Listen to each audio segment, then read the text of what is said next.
Halo sahabat Kompas.com, bertemu lagi sama aku Michelle Winda dalam program populer Sepekan Kompas.com. Seperti biasa untuk mengawali akhir pekan, mari kita ulas lagi informasi-informasi terpopuler sepanjang minggu ini.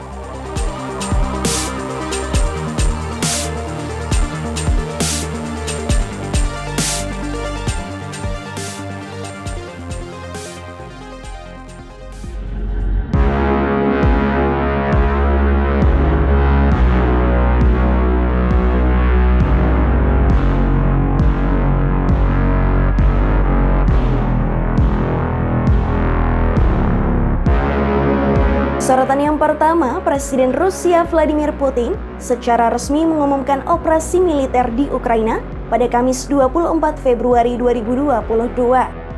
Tak lama kemudian, ledakan hingga tembakan terjadi di kota-kota besar Ukraina seperti Kiev, Kharkiv, Kramatorsk, Odessa, dan Mariupol.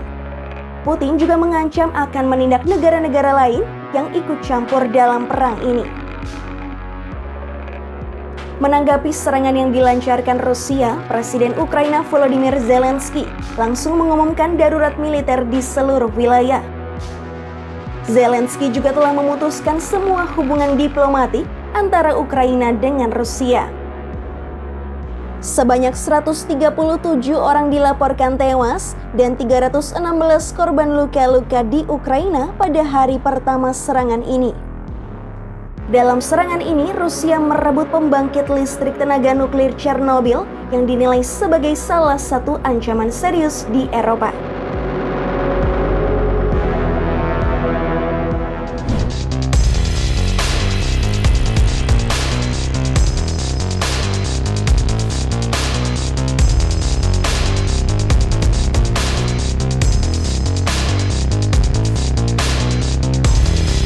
Kabar lain yang menjadi perhatian publik yakni terkait langkah Putin yang mengakui kemerdekaan dua wilayah separatis Ukraina, Donetsk dan Luhansk. Kedua wilayah ini sebelumnya sudah mendirikan pemerintahan secara sepihak pada 2014, namun belum pernah mendapat pengakuan. Menyusul langkah Rusia, sejumlah negara seperti Kuba, Venezuela, Nicaragua, dan Suriah berbondong-bondong mengakui kemerdekaan Donetsk dan Luhansk. Meski demikian, sikap Rusia ini dikecam oleh beberapa negara seperti Amerika Serikat hingga Jerman. Mereka pun sepakat akan memberikan sanksi berbagai bidang kepada Rusia atas tindakan ini.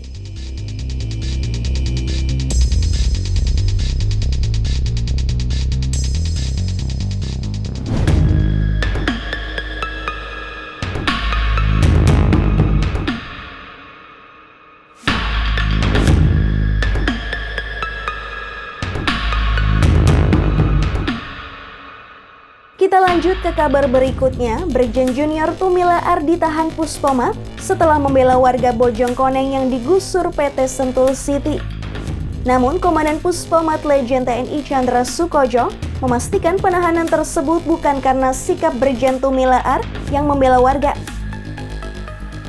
Tumilaar dinilai telah bertindak tanpa perintah pimpinan dan dianggap melampaui wewenangnya sebagai prajurit TNI. Saat ini, TNI Angkatan Darat pun melanjutkan proses hukum kasus tersebut meski Tumilaar akan memasuki masa pensiun.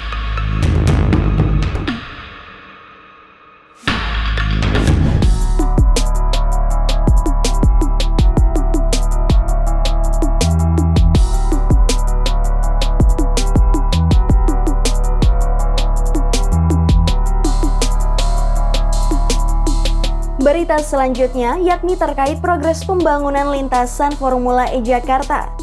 Ajang balap internasional yang akan diselenggarakan pada 4 Juni 2022 ini tengah mengalami sejumlah kendala. Mulai dari banyaknya area yang masih dipenuhi tanah lumpur hingga pengerjaan proyek yang dikejar waktu. Untuk mengatasi hal ini, pihak kontraktor memutuskan untuk menggunakan kayu galang hingga bambu demi memadatkan lapisan sirkuit. Selain itu, proyek ini pun akan digarap 24 jam non-stop dan menambah jumlah tenaga kerja.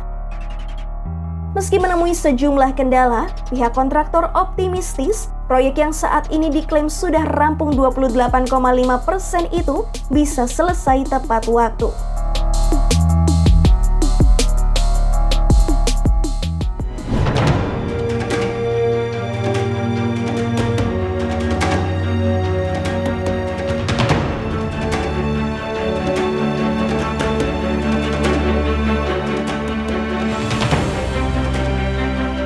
Kasus yang menjerat Crazy Rich asal Medan Indra Kesuma alias Indra Kents menjadi perhatian publik. Indra Kents dilaporkan atas kasus dugaan penipuan serta judi online lewat aplikasi Binomo oleh 8 orang yang mengaku menjadi korban. Usai menjalani pemeriksaan oleh kepolisian, Indra Kents ditetapkan sebagai tersangka dan ditahan di Rutan Bareskrim Polri. Indra Kents juga terancam penjara selama 20 tahun meski dirinya sempat memberikan klarifikasi dan meminta maaf. Terkait hal ini, Indra Kents melalui kuasa hukumnya berencana mengajukan gugatan pra-peradilan. Selain Indra Kents, polisi juga akan memeriksa seorang influencer lain yang juga diduga terlibat kasus penipuan dengan aplikasi Binomo.